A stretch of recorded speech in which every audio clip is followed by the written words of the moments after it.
అందరికీ నమస్కారం. Welcome to this special programme. తరాలు గడుస్తున్నా కూడా ఆయన పాట శైలిని అందుకున్న వాళ్ళు ఇప్పటికీ లేరన్నది వాస్తవం. ఎందుకంటే ఆయన పాటలో లాజిక్ ఉంది, మ్యాజిక్ ఉంది, మ్యూజిక్ ఉంది. చాలా అవలీలగా అలా మాట్లాడుతూ ఆయన ఎన్నో అద్భుతమైన ఆణిముత్యాల లాంటి పాటలు రాసేశారని చెప్పి ఆయనతో కలిసి ప్రయాణం చేసిన వారు చెప్తూ ఉంటారు. అండ్ ఇప్పటికీ ఆ పాటలు మనం పాడుకుని ఎంత ఆనందిస్తూ ఉంటాం. ఇవాళ వేటూరు గారిని స్మరించుకుంటున్నాం చాలా ఆత్మీయంగా, సవినయంగా. వారితో కలిసి దాదాపు వారి శిష్యులుగా ఒక పుత్రస్థానంలో ఉండి ప్రయాణించిన ధర్మతేజ గారు స్వతహాగా వారు కూడా రచయిత అండ్ ఆల్సో సంగీత దర్శకులు అండ్ సాహితీవేత్త. కాబట్టి ఆయన జ్ఞాపకాలు, అనుభవాల్ని తెలుసుకుందాం. నమస్కారం ధర్మతేజ గారు.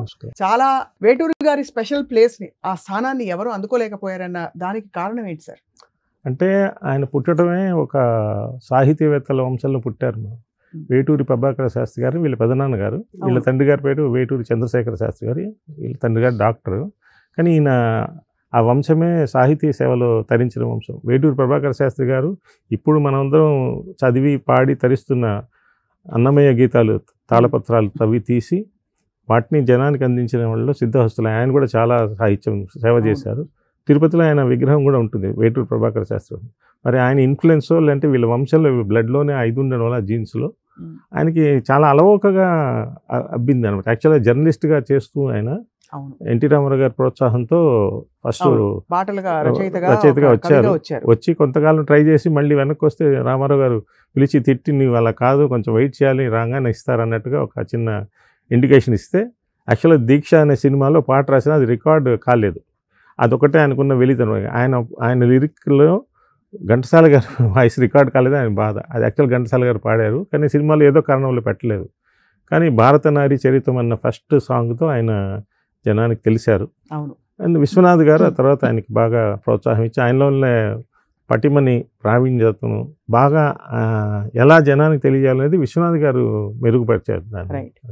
అంతకు పూర్వం వేటూరు గారు ఎంత అద్భుతంగా ఇలాంటి చాలా కవిత ఏంటది గుణాలుండే పాటలు రాశారు. అంటే కవిత, అద్భుతమైన సాహిత్యం అని అనే పాటలు, మాస్ పాటలు కూడా రాశారు కదా. ఆ మాస్ పాటలకి ఆయన మీద ఉన్న ఇన్ఫ్లుయెన్స్ ఎవరు సార్ అంతకుముందు? అంటే ఆయన ఎక్కువగా గ్రామీణ నేపథ్యంలో తిరిగేవారు. అంటే యాక్చువల్గా వేటూరి అనేది అంటే టూరిజం కూడా, టూరీ అనమాట. ఆ టూరిజం ఎక్కువ, ఆయన ఎక్కువ ట్రావెలింగ్లో ఉంటారు అనమాట. ప్రకృతిలో ఎక్కువ మూవ్ అవుతుంటారు. అందుకని ఎక్కువ ఆ గ్రామీణ పదాలు, ఫోక్లర్స్ అంతా కూడా బ్రహ్మాండంగా తెలుసు. ఎటు తిరిగి ఆయన సాహిత్యం సైడు గ్రంథాలు వీటి గురించి ఎలా తెలుసో ఆయన ఎక్కువ చదవలేదంటారు. ఎప్పుడైనా ఎవరైనా అడిగితే మీకు ఇది ఎలా అబ్బింది కళ అంటే, గతమంతా శృతన్నాది ప్రస్తుతానికి అది పునాది అనేవారు అనమాట. అంటే నేను గ్రంథాలు చదివాను అని చెప్పి అవి ఏది ఉండదు. ఆయన ఆఫీస్లో కూడా బుక్స్ పెట్టుకోవటం, ఏదైనా కావాలంటే నిఘంటువు తీసి చూడడం అసలు ఛాన్సే లేదు. అసలు మామూలుగా ఉంటుంది ఆయన ఆఫీసు. ఎవరో చూస్తే ఇదేంటి ఈయన ఆఫీస్ ఖాళీగా ఉందంటే, ఏదైనా ఒకటి పుస్తకాలు ఉంటాయి కానీ గ్రంథాలయంలాగా పెట్టుకోవడం అలాంటివి కూడా లేదు. ఆయన బై బర్త్ ధార, అమ్మవారి సరస్వతి కటాక్షం ఎలా ఉందంటే ధారలాగా వచ్చేస్తుంది అనమాట. అది ఆయనకి అది పూర్వజన్మ సుకృతమో వాళ్ళ అమ్మా నాన్నలు చేసుకున్న పుణ్యమో తెలియదు.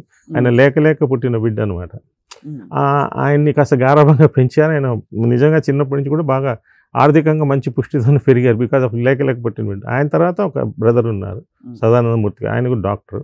సో ఈయనకి ఎలా అబ్బిందంటే, ఆయన ఎక్కువ ఈ ఫోక్లర్ రాయటంలో కిన్నెరసాని గురించి కానీ ఇవన్నీ బాగా అబ్జర్వ్ చేసేవారు అనమాట. అబ్జర్వ్ చేసింది రీప్రొడ్యూస్ చేయడంలో ఆయనకు మించిన ఎవరు లేరు నాకు తెలిసి.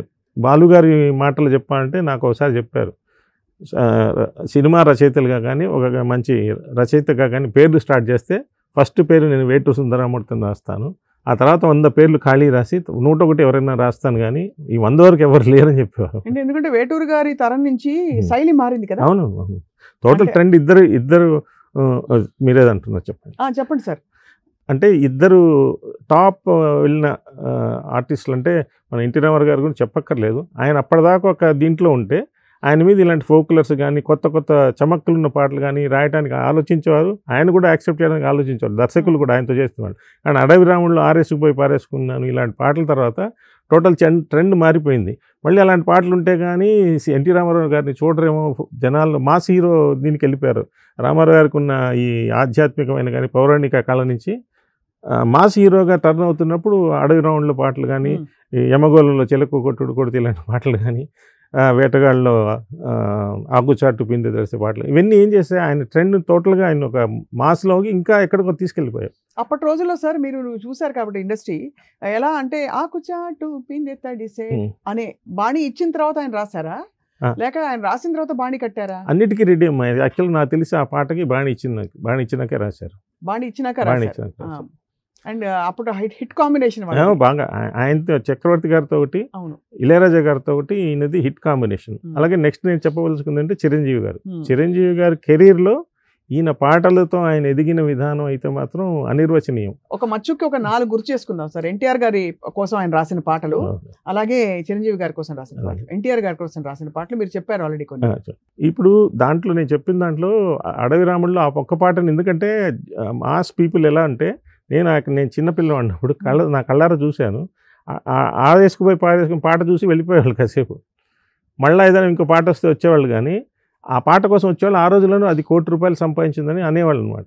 ఎందుకంటే ఆ పాట వల్ల ₹1 కోటి సంపాదించింది. అంటే ఆ పాట కోసం వచ్చి చూసేది సినిమాకి కలెక్షన్స్. ఆ పాట కోసం వచ్చి చూసేవాళ్ళు. అంటే సినిమా ఎందుకంటే ఇట్స్ బేస్డ్ అన్న అడవి కదా, అడవి రాముడు అంటేనే. అడవి మీద సినిమా కొంచెం జనాలు ఎక్కించుకోవడం కష్టం, కానీ ఈయన పాటలు అన్నీ హిట్ ఆ సినిమాలో. కోకిలమ్మ పెళ్లికి కోనంతా సందడి చూడండి ఎంత గొప్పగా గుర్తున్నాయి అసలు ఆ పాటలు. అంటే ఆయన మకుటం రాయడంలో, అంటే పల్లవి పాటకి మకుటం పల్లవి కాబట్టి, ఆ పల్లవి రాయటంలో ఆయన మించిన వాళ్ళు ఎవరు లేరమ్మా. టేక్ ఆఫ్ రాయటంలో ఆయన మించిన వాళ్ళు ఎవరు లేరు. అంటే అలాగే కృషి ఉంటే మనుషులు ఋషులు అవుతారు, మహాపురుషులు అవుతారు. అమ్మతోడు అబ్బతోడు ఈ మాట రాయాలంటే అమ్మతోడు అబ్బతోడు నీ తోడు నా తోడు అన్నిటికీ నేనే నీ. అది వీళ్ళిద్దరి మధ్య చిన్న కాంపిటీషన్ ఉంటుంది హీరోయిన్స్ మధ్య, అలాంటిదో పాట. తర్వాత చూడర ఒక చూపు సులేమాన్ మియా అని ఒక పాట క్లైమాక్స్లో ఉంటుంది. అంటే రామారావు గారు మారువేషంలో వచ్చి కాళీ అని ఒక ఏనుగుల గుంపుని వీళ్ళ మీదకి దండెత్తి తీసుకురావడానికి ఆ పాటలో కాళీ అని రాయాలన్నమాట. చూడర ఒక చూపు సులేమాన్ మియా అని చెప్పి పాడుతూ కాళీ కాళీ కాళీ అని అరవంగానే ఏనుగుల గుంపు వస్తున్నట్టు చూపించడం డైరెక్టర్కి ఎంత పొటెన్షియల్ ఇస్తుంది ఇలాంటివి రాసినందువల్ల. ఈ పాటల విషయంలో ఒక చిన్న ఇన్సిడెంట్ ఒకటి గుర్చేయాలి. మహాదేవన్ గారు ఎప్పుడు కూడా ట్యూన్ ఇచ్చేవారు కాదు. ఆయన లైఫ్లో మొత్తంలో ఒకసారి 2 సార్లు ట్యూన్ ఇచ్చారట. అసలు ఆయన నచ్చదట ఆ ప్రక్రియ. నువ్వు రాయి నేను చేస్తా అంటారట. ఈ సినిమా అప్పుడు ఈయన అప్పుడే రైజింగ్ అప్కమింగ్ రైటర్ కదా, అన్ని పాటలు రాసేసారు, సింగిల్ కార్డు అయిపోతుంది, లాస్ట్ సాంగ్ క్లైమాక్స్ సాంగ్ రాస్తుందట. అసలు ఈయన వేటూరు గారిని కేవి మహాదేవన్ గారు ఒక పుత్రులాగా ఒక బ్రదర్ లాగా చూసేవారట. ఎంత ఇది ఉన్నా సరే జాగ్రత్తగా మూవ్ అయ్యేవాళ్ళట ఆయనతో. ఈ చూడర ఒక చూపు అప్పుడు మాత్రం ఆ సాంగ్ ఆయన రాసి టేబుల్ మీద పెట్టగానే అక్కడ రాఘవేంద్ర గారు ఉన్నారు, అందరు ఉన్నారట. ట్యూన్ చేయడానికి ఈయన పోహ్లేంద్ర గారు మహాదేవన్ గారు ట్యూన్ చేస్తూ అని విసుక్కుంటున్నట్టుగా ఉందట ఆయన ఫేస్, నచ్చట్లేదు అన్నట్టు. కాసేపు చూసి ఆ పేపర్ అలా నెట్టేశారట. వేటూరు గారికి ఒక్కసారి లోపల చిన్న షివరింగ్, అమ్మో మామ నెట్టేశాడంటే ఏంటి మామ ఏమైందంటే బాగాలేదురా ఈ పాట అంటున్నారంట. అక్కడే రాఘవేంద్ర గారు చూస్తే ఇంకెవరితో రాయిస్తారేమో అని ఈయన బాధ. అప్పుడు అప్కమింగ్ కదా, మామ కొంచెం చూడు మామ అంటే బాగాలేదురా అంటున్నట్ట. ఈ మాటలు అంటుంటే ఆయన కొంచెం నొచ్చుకొని నన్ను కాపాడాలన్నట్టుగా, సింగిల్ కార్డు మిస్ అవుతాను మామ నువ్వే చూడంటే, అన్నీ ఒకటే తాళానికి రాస్తే నేనేం డిఫరెన్షియేట్ చేసేదిరా, నువ్వు అన్నీ ఒకటే తాళానికి రాస్తున్నావురా అన్నట్టు వేటూరు గారిని. అది అప్పటికి ఆయనకి తాళాలు అన్నీ తెలుసు, కానీ ఆ సినిమానికి రాసే దీంట్లో మర్చిపోయారో ఏమో మరి తెలియదు. ఇది మాత్రం ఒకటే తాళం, అన్ని పాటలు ఒకటే తాళంలో ఉన్నాయంటే ఏదోటి చేయి మామ దండం పెట్టారట. ఒకసారి చూశారట ఆయన ఎంత గొప్పవాడు మహాదేవన్ అని ఆయన చెప్పారు నాతో వేటూరు గారు. చూడర ఒక చూపు ఓ సులేమాన్ మియా, ఊపర ఒక ఊపు నీ తస్సది అని ఉంటుంది. ఇలా చూసి ఏం అక్కర్లేదు 4 చూడర్లు పెట్టు ముందన్నట్ట. చూడరు ఒక చూపు ఓ సులేమాన్ మియా నేను రాశారు కదా, ఆ చూడరు ముందు ఇంకొక 4 చూడరు పెట్టన్నారు. సో అది వరుస ఎట్లా మారింది, స్పీడ్ మారిపోయింది. చూడర ఒక చూపు ఓ సులేమాన్ మియా అంటే ఆ స్పీడ్ ఉంటే కానీ క్లైమాక్స్ని వాళ్ళు మ్యాచ్ చేయలేరు కదా. చూడర ఒక చూపు సులేమాన్ అని చేస్తే చూడర అందాక అంతే కదా. అట్లా ఆయన మమ్మల్ని ఒక బిడ్డల్లాగా చూసేవారు. రికార్డింగ్ అప్పుడు మాతో ఎంత ఇదిగా ఉండేవాళ్ళు, నేను చేసిన చిన్న తప్పుని ఎలా సరి చేశారని ఆయన ఇంతగా గొప్పగా చెప్పేవారు. మీ ప్రయాణం ఎప్పుడు మొదలైంది వేటూరు గారితో? నాది అరౌండ్ 98 అటు చూడాలని ఉంది. ఆ సినిమాలప్పుడు నేను మణిశర్మ గారికి దగ్గర రిలేషన్ కజిన్ అవుతూ ఆయన దగ్గర నేను మ్యూజిక్ అసిస్టెంట్గా ఉండేవాడిని. సరే ఇలా వేటూరు గారు లాంటి వాళ్ళు వస్తుందంటే ఇంకా అటెన్షన్ ఉంటుంది. ఓ బాలుగారు పాడుతున్నారు వస్తారంటే 6 స్టూడియోలో ఉండేవాళ్ళం అన్నమాట. వాళ్ళకి లిరిక్ చెప్పడం కానీ తీసుకోవడం కానీ వాళ్ళు కూడా అలానే ఉండాలి. మహానుభావులు వాళ్ళతో పనిచేసే అదృష్టం నాది. అప్పుడు వేటూరు గారు వచ్చారనమాట. ఫస్ట్ సాంగ్ మేము రికార్డ్ చేసింది యమహా నగరి. యమహా నగరి కలకత్తా. ఈ సాంగ్ రాసినప్పుడు 2 చరణాలు రాసుకొని వచ్చేస్తారు ఆయన, సిచ్యువేషన్ డైరెక్టర్ చెప్పగానే. కానీ అక్కడికి వచ్చాక చదువుతుంటే ఎందుకో డైరెక్టర్ గారికి, మళ్ళీ మ్యూజిక్ డైరెక్టర్కి, అందరికీ కూడా ఇంకొక చరణం ఉంటే బాగుంటుందంటే, ఒక కలకత్తా గురించి ఒక జనగణమన మనకి ఎలాగో కలకత్తాకి ఒక బెంగాలీ వాళ్ళకి ఒక జనగణమన రాసినట్టుగా రాశారనమాట. అప్పటికప్పుడు కూర్చొని ఆయన చెప్తుంటే నేను రాసుకున్నాను 3వ చరణం.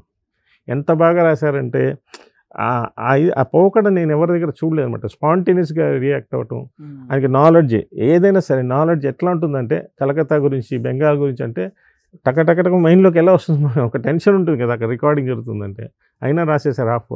ఒక్కొక్క చరణం రాస్తే దగ్గరలో ఉండే పాండీ బజార్లో పెద్ద గజమాల తెచ్చి వేసి, ఓ స్వీట్ ఇచ్చి, ప్యాకెట్ ఇచ్చి, ఆయన దండం పెట్టి, అలా కృతజ్ఞత ఎలా తెలియజేయాలో కూడా తెలియదు అంత ఫాస్ట్గా రాసినప్పుడు. ఇలాంటివి ఎందుకు మీరు ఇందాక అడిగారు ఫోక్యులర్గా ఎలా రాస్తారంటే, ఆయనకి ఇప్పుడు మీరు అబ్జర్వ్ చేస్తే maximum number of songs remix అవుతున్నవి. ఇప్పుడు రీమిక్స్ అవుతున్న తరుణంలో ఎక్కువ పాటలు వేటూరు గారివే రీమిక్స్ అవుతాయి. అవును. ఎల్లు వచ్చి గోదారమ్మ ఎల్లా కిల్లా పట్టు మళ్ళీ రీమిక్స్ అయింది సినిమాలో. అయితే దాంట్లో ఎవరో అడిగారు నన్ను, ఏంటి ఇలా ఎందుకు రాశారంటే, ఆయన ప్రకృతిలో బాగా తిరుగుతారు, ఇందాక చెప్తున్నాను కదా. దాంట్లో ఒకటి ఉంటుంది, ఎల్లు వచ్చి గోదారమ్మ ఎల్లా కిల్లా పడ్డదమ్మ అంటే ఆ గోదావరి ఎల్లకిల్ల పడిందని రాస్తున్నారు ఆయన. వెన్నెలొచ్చి రెల్లు పూలే వెండి గిన్నెలయ్యానమ్మ అని రాశారు. అంటే అర్థం ఏంటని అడిగారు. మీరు ఎప్పుడైనా రెల్లు పూలు చూసారా అని అడిగాను నేను కూడా అడిగాను వేటూరు గారిని, ఎందుకు రాశారు. రెల్లు పూలు ఇలా ఉంటాయి, అవి కలర్ ఏమో ఆల్రెడీ బ్రౌనిష్లో ఉండి వెండికి దగ్గరగా ఉంటాయి. ఇంకా దాని మీద వెన్నెలు పడితే, వెన్నెల అంటే వెండి కదా, దాని మీద వెన్నెలు పడితే వెండి ఇంకా ఎలా మెరుస్తుంది, వెండిని మెరిసే వెండి ఎలా ఉంటుంది, అలా ఉంటుందని రాశారు. ఎంత గొప్ప ప్రయోగం. రెల్లు పూల గురించి ఒక డ్యూయట్ సాంగ్లో పెట్టాలని, కానీ అది ప్రకృతితో సంబంధమైందా కాదా. ఆయన రెల్లు పూల చేల మధ్యలో ఇప్పుడు కారులో ఎల్లుంటే అది కనపడితే వాటిని కవితాత్మక ధోరణిలో చూసి అని రాశారు. అలాగే నన్ను ఒకసారి ఒక ముత్యాల కోట అనే ఒక ఇక్కడ కోట ఉంది, అక్కడ బాగా చిన్నప్పుడు పెరిగారు ఆయన. వెళ్ళి ఆ కారులో తీసుకెళ్ళారు. అక్కడ రాణిగారు ఉంటారు, ఆమె వాసిరెడ్డి వారు వెళ్తే పైనుంచి చూస్తే కింద కృష్ణానది వెళ్తుంటుంది. ఆయన చూడు అన్నారు అన్నమాట. 4-5 అయిందన్నమాట టైము. చూస్తే కింద ఏం కనపడుతుంది అన్నారు. చిన్న 2 బోట్లు ఉన్నాయి అంతేగాని ఏం కనపడలేదు. నేను లేమ్యాన్, కానీ ఆయన మహాకవి కదా, ఏం కనపడుతుందంటే ఏం లేదు 2 బోట్లు అంటే, అలా కాదు అక్కడ ఒక వెలుతురు కనపడుతుంది చూడన్న. చూస్తే సన్సెట్ అవుతున్న సూర్యుడు కనపడుతున్నాడు. అవును సార్, సూర్యుడు ప్రతిబింబం కనపడుతుంది అంతే. అవును సార్, దానికి ఏముంది అన్నాను. అది కాదు నేను ఇంకోసారి చూడండి. మళ్ళీ చూస్తే అదే చెప్పాను నేను. కారులో కూర్చొని చూస్తున్నాను అంతే. ఒకసారి చూడు, ఆ సూర్యుడు ఇలా ఆసిలేట్ అవుతున్న దీపంలాగా లేడా అని అడిగారు. అవునండి. అప్పుడు చూస్తే ఆయన చెప్పాక చూస్తే అలానే ఉన్నాడు, సూర్యుడు ఆసిలేట్ అవుతున్న దీపంలాగా. ఇదే నేను సినిమాలో రాశాను ఆయన, వెన్నెల్లో గోదావరి అందం నది కన్నుల్లో కన్నీటి దీపం అని రాశాను. అప్పుడు నేను చంద్రుడిని తీసుకున్నాను, ఇక్కడ సూర్యుడు కనపడుతున్నాడు అంతే. ఆ అమ్మాయి మనస్సు ఒక ఆసిలేట్ అవుతుందని చెప్పడానికి వెన్నెల్లో గోదావరి అందం నది కన్నుల్లో కన్నీటి దీపం అని రాశాను, అది ఆసిలేట్ అవుతుందని.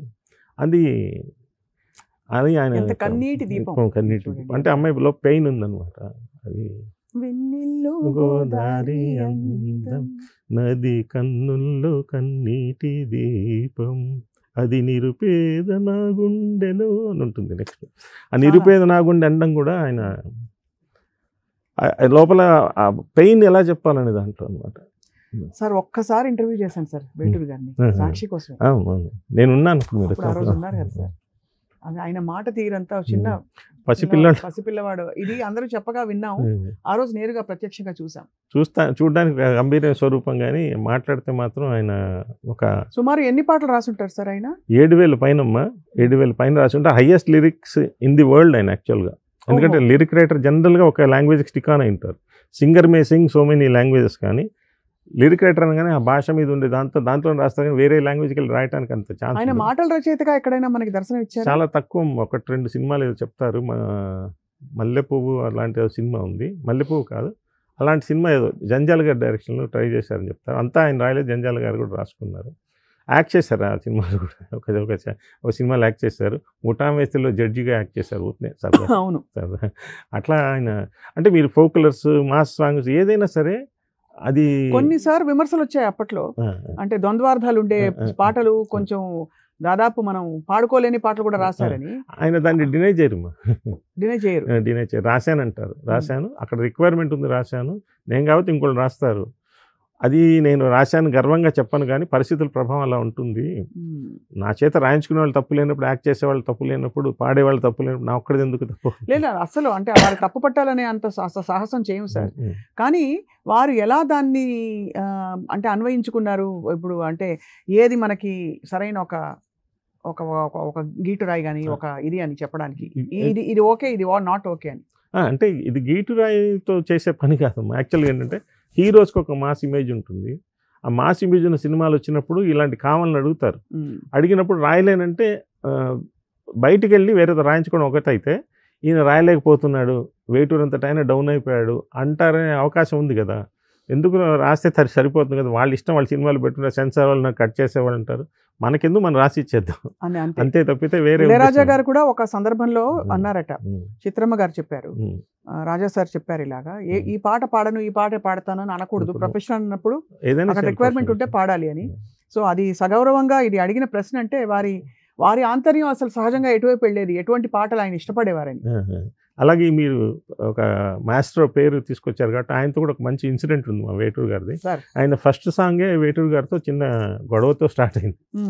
అది యాక్చువల్గా ఏంటంటే రాజా పార్వైని తమిళ్ మూవీ అది.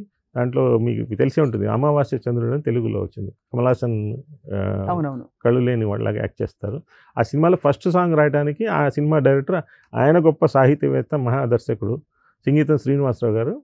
ఈయన చాలా బిజీ, అప్పుడు రోజుకు 10 పాటలు రాస్తున్న టైంలో ఎట్లానో టైం సంపాదించింది తీసుకెళ్ళి ఇళయరాజా గారి దగ్గర నిల్చోబెడితే ఇళయరాజా గారు బిజీ, అప్పుడు ఆయన కూడా బాగా బిజీగా ఉన్నారు. కొంచెం ఒక కరవ ఎక్స్ట్రా మాటలు అన్నట్టుగా, అంటే ఇప్పుడు వచ్చారేంటంటే అన్నట్టుగా మాట్లాడి ఏం సాంగ్ అని అడిగారు. అదే ఒక పాట ఉంది కదా అంటే, అది తమిళ రైటర్ 10 రోజులు రాసి కష్టపడి రాశాడు, చాలా బాగా వచ్చింది, అది ఇప్పుడు నన్ను హడావిడి పెడితే కుదరదు, రాయలేరు ఎవరు అంత ఈజీగా, ఒరిజినల్ తమిళ రైటర్కే 10 రోజులు పట్టిందంటే తెలుగులో రాయాలంటే ఒక 1 మంత్ దాకా పడుతుంది, అంత ఈజీగా ఆ సాంగ్ రాయటం ఇప్పుడు వద్దంటున్నారట. అంటే మీకు తెలీదు ఇళయరాజా గారు, ఈయన చాలా బిజీ రైటరు, రోజుకు 10 పాటలు రాస్తారు, ఆయన టైం దొరకడం కష్టం అని చెప్పి ఆయన మాట్లాడుకుంటున్నారట. వేటూరు గారు అన్నట్టు సంగీతం గారితో, సార్ ఆయన ఇబ్బంది పడటం ఎందుకు, మన తర్వాత కూర్చుందాం, నాకు వేరే సాంగ్ ఉందంటే, లేదు నేను చెప్తా ఉండండి అని చెప్పి ఈయన మాట్లాడుకుంటుంటే ఇళయరాజా గారు, ఆయన కొంచెం విసుక్కున్న మొహంలాగా ఉంటే వేటూరు గారిది, ఇళయరాజా గారు అన్నట్ట కవింగర్ కోపం అందించా అన్నారు. కోపం వచ్చినట్టుంది అంటే, లేదు ఈ మాటల్లో కొంచెం పెరిగి, as your time is precious to you, my time is precious to me, if you give that tune I will write, otherwise I will go అన్నారంట వేటూరు గారు. అమ్మో అని చెప్పని వెంటనే ట్యూన్ ఇచ్చారట.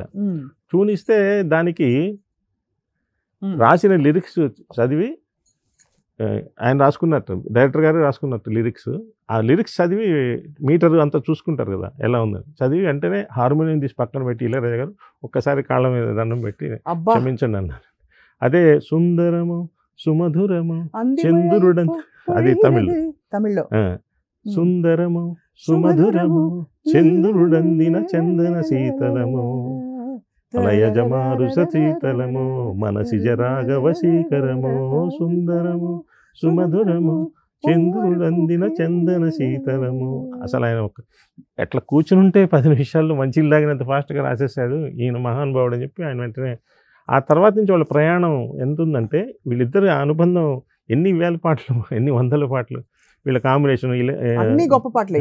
ఇప్పుడు రాజా సార్ పాట ఎలా అయితే ఏ పాట మనం తీసేలేం సార్, ఇప్పుడు ఏ పాట కూడా ఇది ఓకే పాట అని అసలు ఎస్పెషల్లీ ఇన్ గీతాంజలి లాంటి ఆల్బంలో ఆల్ సాంగ్స్ హిట్స్ అమ్మా.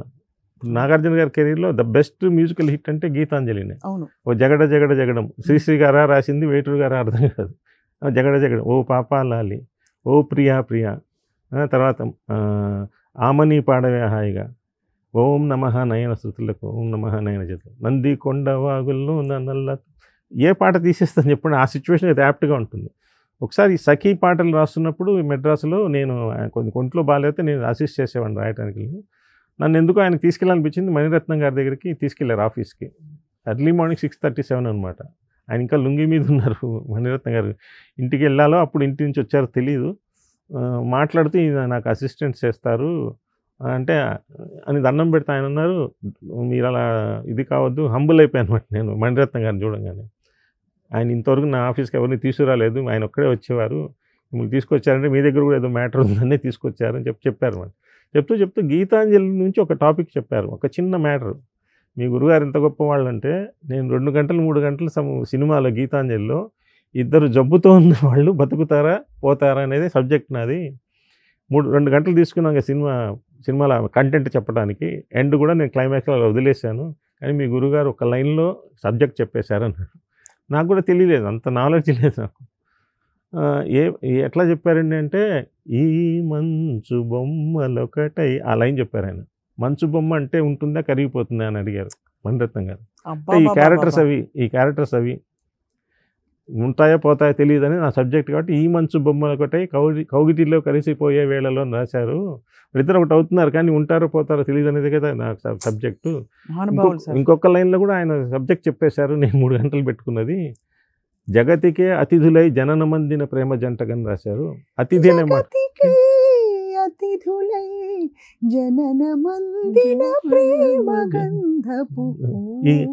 ఈ లైన్లో జగతికి అతిథులే అన్నారు. అక్కడ అతిథి అనే మాటకు అర్థం అంటే, అతిథి అంటే ఎప్పుడైనా మన ఇంటికి వస్తే వెళ్ళిపోతారు కదా, వాళ్ళు జగతికి అతిథులు అని రాశాడు. జగత్ అంటే ఈ భూమి మీద ఉంటారా పోతారా అనేది సబ్జెక్ట్ కదా. అందంగా చూపించారు అది. అంటే ఏదో దేవలోక నుంచి దిగొచ్చి వెళ్ళిపోతున్నారు అన్నట్టు ప్రేమ జంట. జగతికి అతిథులే అని రాశారు కాబట్టి సబ్జెక్ట్ చెప్పేశారు ఒక లైన్లో.